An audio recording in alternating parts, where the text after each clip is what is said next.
Hey, what's up guys? This is Patrick Cura, your prof next door, and for today, we will be talking about debt. What are the reasons why we borrow money and how are we going to manage it properly?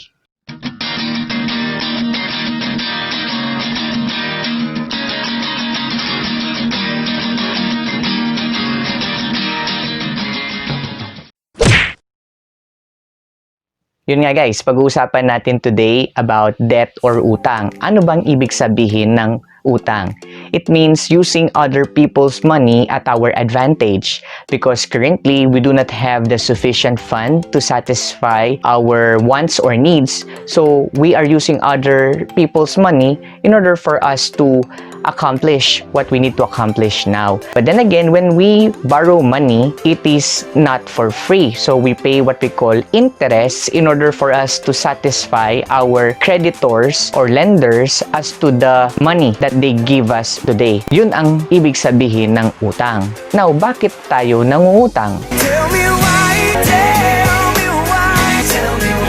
First reason is hindi sufficient yung fund natin as compared dun sa ating pong mga outflow. So, for example, if your living expenses is not enough to cover for the month, so what are we going to do para hindi maantala yung ating mga operations ng pagbabayad ng bill? So, we will borrow money from others. Second reason is we want to take advantage of the opportunity. Sabi nila, when opportunity knocks, you need to be prepared. So, paano kung may pumasok na idea sa'yo na mag-business but you do not have the funds in order for you to pursue that business venture? So what are you going to do? Are you going to save and wait for the money na ma-accumulate mo from your savings, yung pera na gagamitin for that business? And knowing kapag ikaw ay naghintay pa ng matagal, baka hindi na yun yung right time. So in order for you to grab the current opportunity in the market, you will borrow money from others. So that's what we call leverage. There are two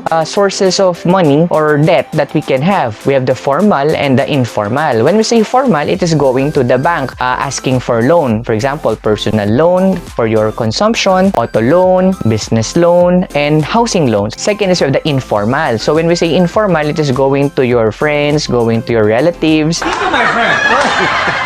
Sir, mangungutang yan. Obvious na obvious. But then again, when it comes to informal, dito nagkakaroon ng problem kasi wala kayong written agreement. So sometimes the interest is high or you will have trust issues on this matter.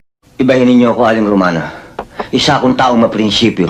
Ang utang ay utang at dapat bayaran. Now, there are two kinds of debt. We have the bad debt and we have the good debt. When we say bad debt, this is borrowing money from others in order for you to satisfy your wants, yung mga gusto mo lang. So for example, if you are going to travel in another country or you go to another destination and you do not have the sufficient funds, so you will borrow money. But then again, these are for your consumption. So walang benefit na mapupulot para makover yung expenses na ito. Sabihin natin, yes, you will be happy because you satisfied your wants, but then again, after the experience, you will have a problem of satisfying your payments to your creditors. So in here, there is no monetary benefits that you will get in the future when you incur bad debts. On the other hand, when we say good debt, you borrow money from others in order for you to establish a business, to invest, and then from these expenses, you will have additional inflow. And that inflow will be used in order to satisfy your debt. So, yung interest payments mo, ang magsasatisfy niyan yung income or inflow na nanggagaling dun sa in-establish mo na business or investment. Guys, no, may nakita akong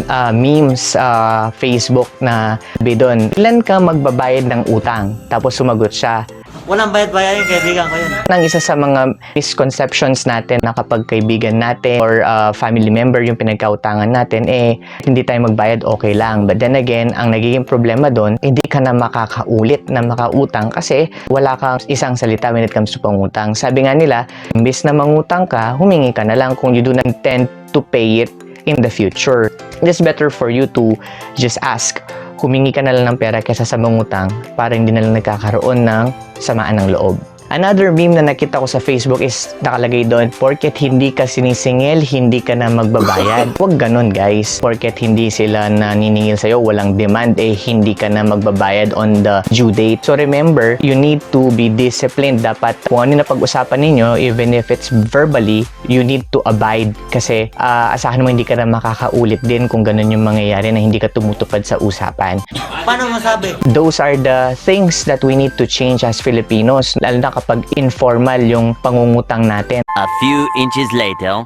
Pag-usapan naman natin guys, what are the steps in order for you to lower your bad debts? First step is you need to know your habits. So you need to analyze your lifestyle. Tignan mo maigi, baka naman hindi na congruent yung lifestyle mo dun sa ability mo to generate income on your own. Check mo guys, baka naman napapasobra ka na sa luxury or masyadong madami yung wants mo kesa sa mga kailangan mo talaga sa buhay mo. So second step is distinguish your needs from wants. So yun yung madalas na nagiging problema natin, no? Hindi natin alam kung ano ba yung necessity dun sa ano lang natin desire. So you need to be aware of the things that you should classify as needs versus wants. So remember, kapag sinabing needs, ito yung pag wala sila, hindi ka mabubuhay. Pag sinabi namang wants, ito yung kahit wala yan, okay lang. Kung may sobra, you can use your excess money in order to buy them. Third step is do not avail loans if not necessary. So porket ba mababa yung interest rate is kailangan mo nang mag-avail ng loan kasi sayang naman yung opportunity. That's a wrong mentality. Remember guys, you just borrow money if you have the needs now to use it.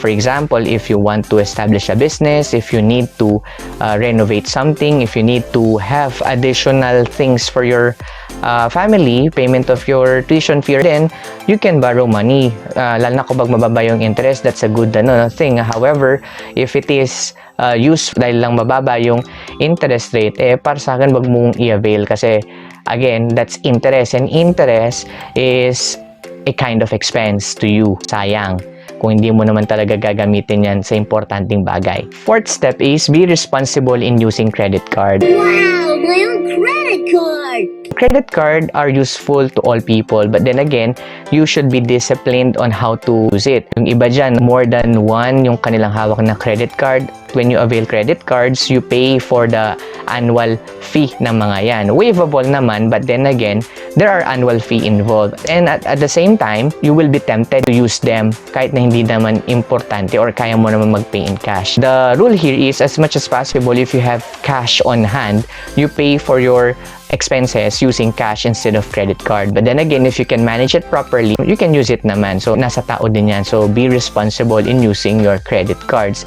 Fifth step, we have increase your inflows. Kung hindi sapat yung inflow mo to satisfy your outflow, it is better for you to find part-time jobs, sidelines. You could get a part-time job. If you can sell online, huwag mong ikahiya. You have a family that you need to feed. You have needs that you need to satisfy. So, you need to be creative in finding ways in order for you to have additional inflow. Okay? So, mas maganda na mas lumaki yung inflow mo kaysa sa mag-incur ka ng utang kasi nga, pag nangutang ka, if you use other people's money, then you need to pay interest on that one. So, imbis na pambayad mo ng interest yung pera, why not gamitin na lang yun sa sarili mo or ipunin mo na lang, magkakaano ka pa, di ba? Savings in the future. And lastly, the sixth step is decrease your outflow. For me, this is the least priority sa mga steps kasi I do not advise to live below your means. Kasi if you live below your means, parang you have a poor mindset. If talagang hindi kakayanin, you need to decrease your inflow. You need to cut on specific expenses, preferably dun sa mga bagay na pwede mo namang i-limit. That is my least priority. Kasi if you can increase your inflow naman, why